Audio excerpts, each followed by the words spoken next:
नमस्कार, मैं सनत पांडे हूं और आप देख रहे हैं ask her education.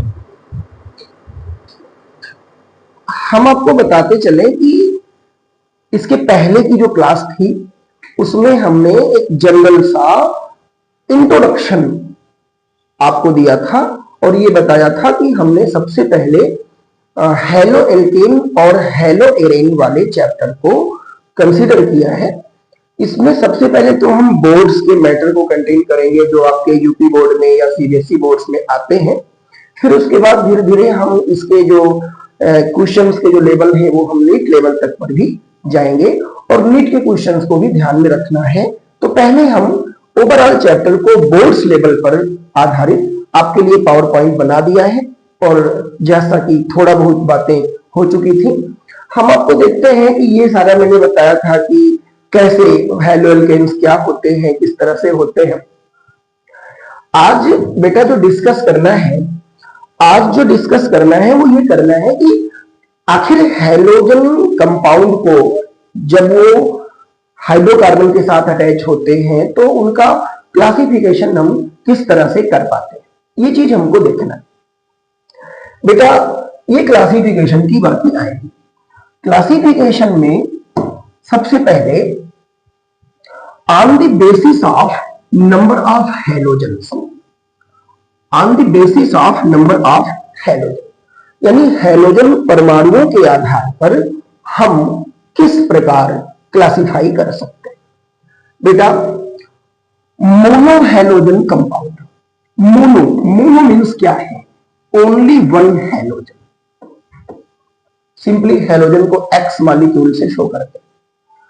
Mono halogen compound यानी जिसमें एक हेलोजन हो उसको हम मोनो हेलोजन कंपाउंड कह सकते हैं। बेटा डाई हेलोजन कंपाउंड, ऐसे ऑर्गेनिक कंपाउंड जिसमें दो हेलोजन हो उनको हम लोग डाई हेलोजन कंपाउंड कह सकते हैं। दो से ज्यादा होने पर हम लोग इसको पॉली हेलोजन कंपाउंड कह देते हैं। एक एक एग्जाम्पल नीचे गिवन है, एक एक एग्जाम्पल इसमें दिया गया है।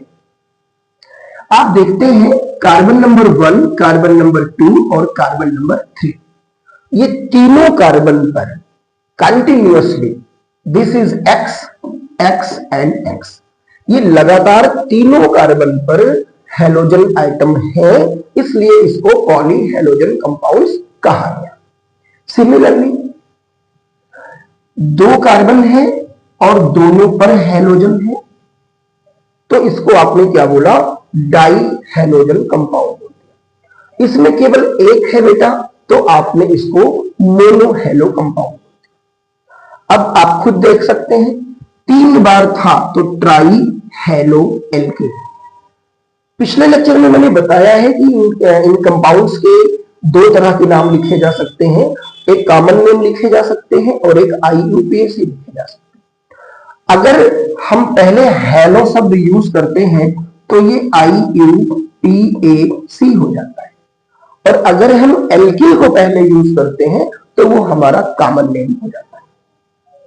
आपको हम बताते चले इसका जो क्लासिफिकेशन है वो सबसे पहला क्लासिफिकेशन ये था कि on the basis of number of halogen.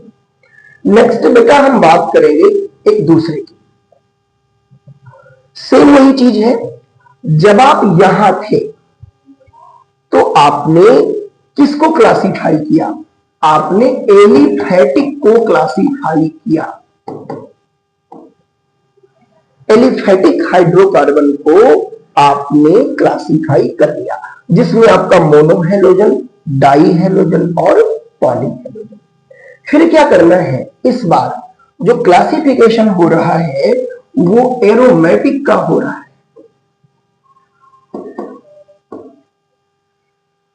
अगला जो क्लासिफिकेशन है वो एरोमेटिक का हो रहा है on the basis of number of halogen. Simple, जैसे आपने एलिफेटिक में देखा ऐसे एरोमेटिक में भी देख लीजिए। Mono halogen compound, die halogen compound and poly halogen compound. अगर हेलोजन एक है एरोमेटिक के साथ तो आप इसको मोनो हैलोजन कंपाउंड बोलेंगे। अगर हैलोजन 2 है तो आप इसको डाई हैलोजन कंपाउंड बोलेंगे। सिमिलरली अगर आपका हैलोजन 3 है तो आप इसको ट्राई हैलोजन एरोमेटिक कंपाउंड बोल सकते हैं, और एरोमेटिक के लिए आप जानते हैं हैलो एरेन्स कहा जाता है। उम्मीद है कि इतनी बातें समझ में आई गई। नेक्स्ट अगर हम बात करें बेटा क्लासिफिकेशन जो मोनो हैलोजन का है, हम आपको एक बार फिर से दिखाएं। ये आपने मोनो हैलोजन को देखा, फिर डाई हैलोजन को देखा, फिर पॉली हैलोजन को देखा। अब बात आती है कि मोनो हैलोजन भी दो प्रकार से हो रहे। मोनो हैलोजन भी दो प्रकार से हो रहे। मोनो हैलोजन कंपाउंड्स जिसमें एक हैलोजन हो, उसका क्लासिफिकेशन दो तरह से, दो पार्ट में है। क्या? Halogen attached with sp3 carbon. अगला है halogen attached with sp2 carbon. हम थोड़ी सी बात यहां बताएं आपको, एक शॉर्ट ट्रिक, छोटा सा बात बताएं कि अगर बेटा कार्बन के पास ट्रिपल बॉन्ड है, कार्बन के पास ट्रिपल बॉन्ड है, तो ये जो हाइब्रिडाइजेशन देता है ये sp हाइब्रिडाइजेशन देता है। सिमिलरली अगर कार्बन डबल बॉन्ड के केस में है तो ये आपको sp2 देता है, राइट। अगर ये एक छोटी सी बात, सिमिलरली अगर ये कार्बन सिंगल बॉन्ड है तो ये sp2 देता है, और ये क्या देता है? sp3 देता है। सच पूछे, इसको इरेज करना होगा। चलिए अब हम बात कर रहे हैं कि ये sp3 वाले कंपाउंड किस तरह के होंगे।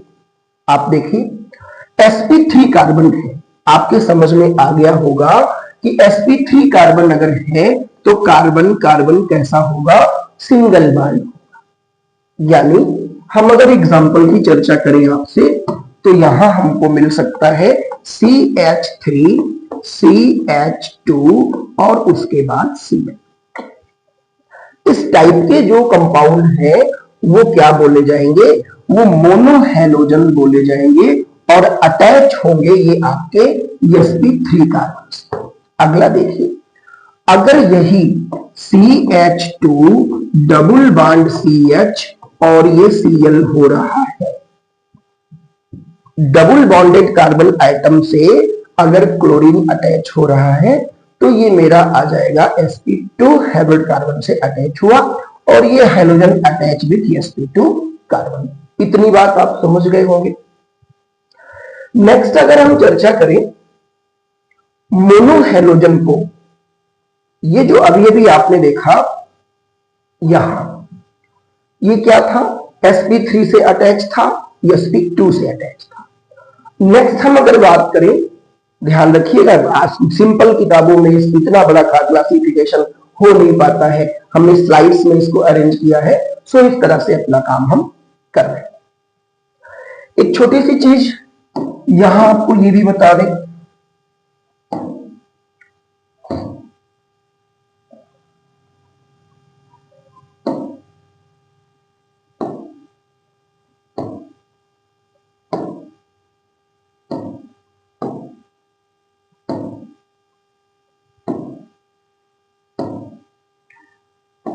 चलिए ये बेटर है, सिंपल है, थोड़ा ब्राइटनेस कम है।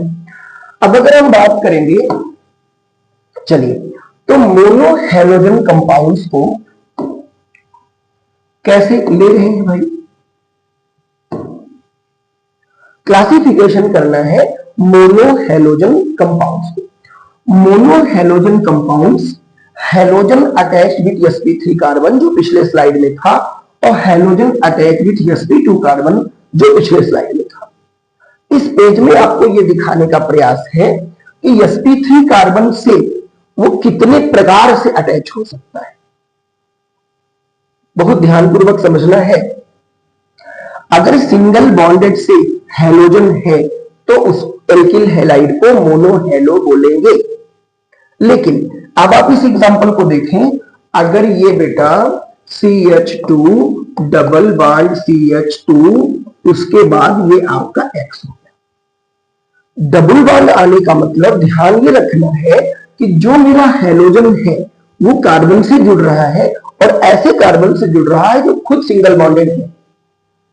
ये बिल्कुल नहीं सोचना है इसकी तरह से कि जो मैंने आपको यहां बताया कि इस तरह से होगा, डबल बॉन्ड आ जाएगा। ये ध्यान नहीं रखना है कि हमेशा डबल बॉन्ड होगा तो sp2 होगा, लेकिन इस वाले पोर्शन में ये जो हेलोजन जुड़ा हुआ है ये कार्बन से जुड़ा है, जबकि जो डबल बॉन्ड है उसका वो थोड़ा डिस्टेंस पे यानी एक कार्बन के बाद है। तो मुझे ये ध्यान रखना है कि हेलोजन जुड़ा कहां है, हेलोजन कहां अटैच है। हेलोजन C से अटैच है और ये C हमारा क्या हो जाएगा, sp3 से हो जाएगा। ठीक इसी प्रकार एरोमेटिक की बात करें तो ये मेरा हेलोजन इस कार्बन से जुड़ा है, ना कि इस एरोमेटिक रिंग से जुड़ा है। तो एरोमेटिक रिंग वाला जो भी कार्बन है इस पर sp2 हाइब्रिडेशन होता है, लेकिन जो हेलोजन जुड़ा है वो कार्बन से जुड़ा है, इसलिए वहां पर sp3 हाइब्रिडाइजेशन माना जाता है। तो ये रहा आपका क्लासिफिकेशन। एक और लास्ट sp3 का आप लोगों ने देख लिया। अगर हम बात करें कि sp2 को, तो sp2 की भी दो वैरायटी है। ये डबल बॉन्ड से वही बात आई कि ये होता है CH2 डबल बॉन्ड CH और ये X। ध्यान रखेंगे जब ये हेलोजन सीधे इस कार्बन से जुड़ा है तो sp2 माना गया, लेकिन यही हेलोजन अभी पिछली स्लाइड में CH2 डबल बॉन्ड CH और ये CH2 और X से जुड़ा है।